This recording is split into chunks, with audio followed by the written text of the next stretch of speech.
When conducting research with young kids, you can't just grab them off the streets and ask them questions or shove an iPad in front of their faces. Unlike doing research with adults, where you can easily grab somebody on Old Street roundabout and ask them questions, with kids you need to do it in a very controlled way. You need to work with a researcher or a research company who can organize families with their kids. You need to do everything with the parents and with parents' permission as well. So this makes it quite difficult to do spontaneous research.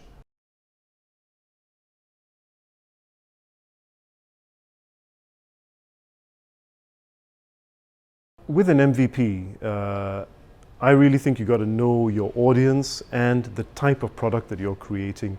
Certain types of MVP really need to be much more viable than other types. So for example, when you're creating a game or an entertainment product for kids, you actually need quite a high level of polish. And you need to be able to work quite closely with maybe a research group to constantly try your MVP with them, so that your product grows with that group of kids. It's very difficult to unleash a kid's product MVP to the world if parents aren't going to immediately love it, or if kids aren't going to immediately love it.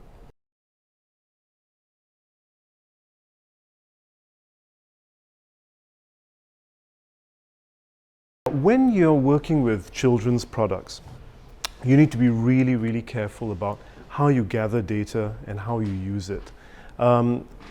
Within the UK, all information that's gathered or used by digital product is governed by the ICO. But beyond the UK, if you're releasing a product internationally, you may want to make sure that your product is COPPA compliant, which is a US-based set of regulations which is widely followed around the world. This ensures that your product and the way that you capture and use data within it is quite carefully controlled, and it's quite strict, and you can get a third-party agency to actually vet you and to certify you accordingly.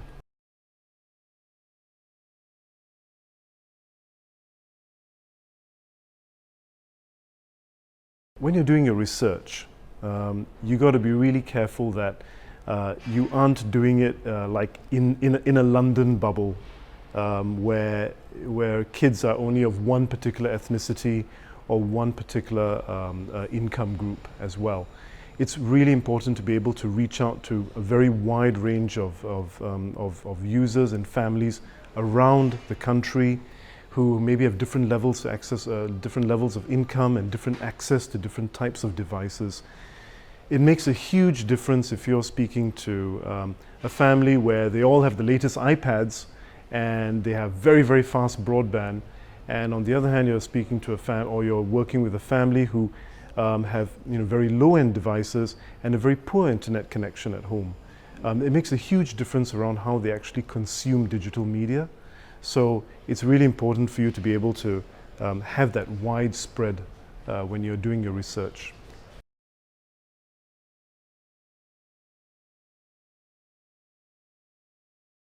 With any sort of digital product, with any sort of app, I think the thing that frustrates me most is that there's always an expectation that things are going to be free. At the end of the day, the effort and the cost made to create a product, even if it's something as intangible as a digital one, does need to be compensated in some way, whether that's through payments or through advertising. And I think one of the uphill battles that all producers face is really trying to find efficient but also ethical ways of actually monetizing their products against a great barrier which says that it should be free.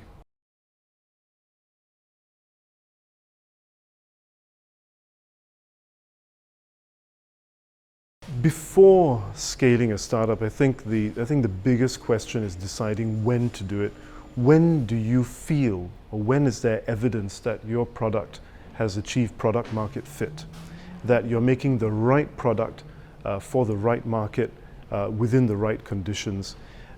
It's only at that point can you actually start thinking about scaling up the product in terms of distribution or in terms of feature sets. And I think that the most difficult thing for any startup is actually figuring out when they've actually achieved product market fit. The reality is that most of the time you don't necessarily know that answer fully, and you have to use a combination of gut feel and data to help you make the decision to say, now's the time when we are going to go international, or we are going to open this up to a much wider audience.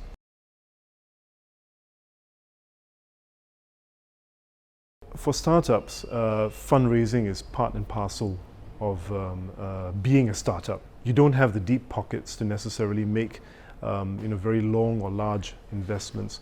So creating your product almost falls in tandem with actually raising your financing. However, if I had one tip, I would say you have to ultimately always ensure that your product fits the needs of the user, or fills a requirement of the user, and not that of your financiers. It's very easy for financing to unduly sway product direction.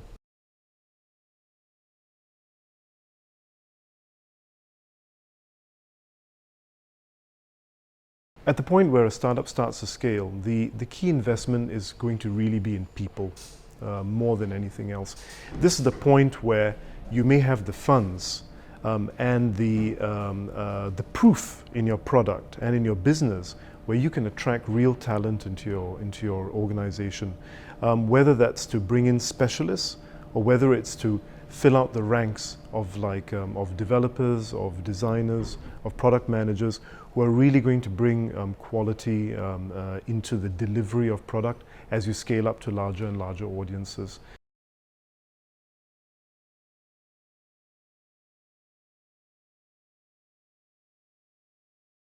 So just like any other digital product, it's important to always be gathering data around how people actually use your product. In the case of a kid's product, we have to be really careful around some of the more intrusive methods of data gathering, like capturing facial expressions, capturing heat maps, capturing any sort of data usage which might point to a person's real identity.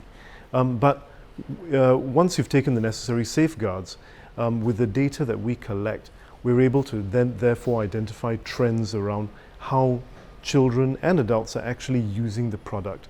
And often that's the actual reality of how people are consuming content and actually engaging with your product. Sometimes it's very different from what people tell you, and then versus what you actually see the usage being.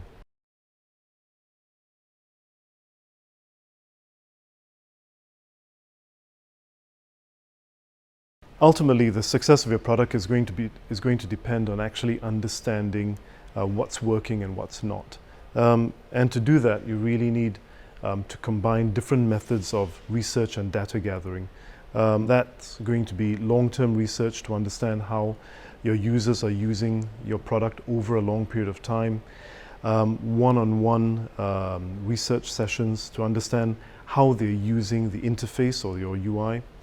And you also need to look closely at your analytics to understand trends within data across all of your users. It's really only by using these in combination do you really get a true picture of what's working and what's not within your product.